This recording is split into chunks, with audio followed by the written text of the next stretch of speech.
बच्चों, let's read the question. The question says that what does Maddie think about the night after her visit to Boggins Heights? What important conclusion does she reach at? Or what important decision does Maddie make? Why does she have to think hard to do so? जब बॉगिंस Heights वो लोग visit कर लेते हैं, Maddie और Peggy, उसके बाद में रात में, उसी दिन की जब रात होती है तो मैडी क्या सोचती है, रात में वो क्या सोचती है और फिर वो क्या निष्कर्ष पे पहुंचती है। बॉगिंस हाइट्स वो लोकेलिटी थी जहां पर वांडा रहती थी। या फिर इस सवाल को हम इस तरह भी समझ सकते हैं कि मैडी ने कौन सा इंपॉर्टेंट फैसला लिया और उसको ये सोचने में क्यों इतनी मुश्किलें आई। Let's understand the key concept. Making the important decision, important फैसला लेना। When Maddie and Peggy reached Wanda's house, there was not a sign of life there. जब मैडी और पेगी वांडा के घर पहुंचे तो वहां पर किसी के भी रहने का कोई भी निशान नहीं था कि यहाँ पर कोई इंसान रह रहा हो।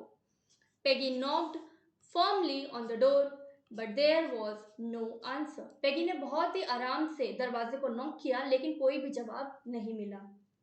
There was no doubt about it that the Petronskis were gone. इसमें कोई शक नहीं था कि पेट्रॉन्स्कीज वहां से चले गए हैं। पेट्रॉन्स्की वांडा का सरनेम था और ये उसके परिवार के लिए यूज किया गया है, the पेट्रॉन्स्कीज। They turned slowly and made their way back down the hill. वो धीरे धीरे टर्न हुए और फिर हिल से नीचे चलने लग गए। Maddie thought that she had missed a chance to say sorry to her. Maddy को ये लगा कि वांडा से माफी मांगने का, उसको सॉरी बोलने का एक चांस भी उसने खो दिया है। That night she couldn't sleep. उस रात वो नहीं सो सकी। She thought about Wanda, her faded dress and her little house. वो उस रात वांडा के बारे में सोचती रही, उसकी रंग उड़ी हुई ड्रेस के बारे में सोचती रही और उसके छोटे से घर के बारे में सोचती रही।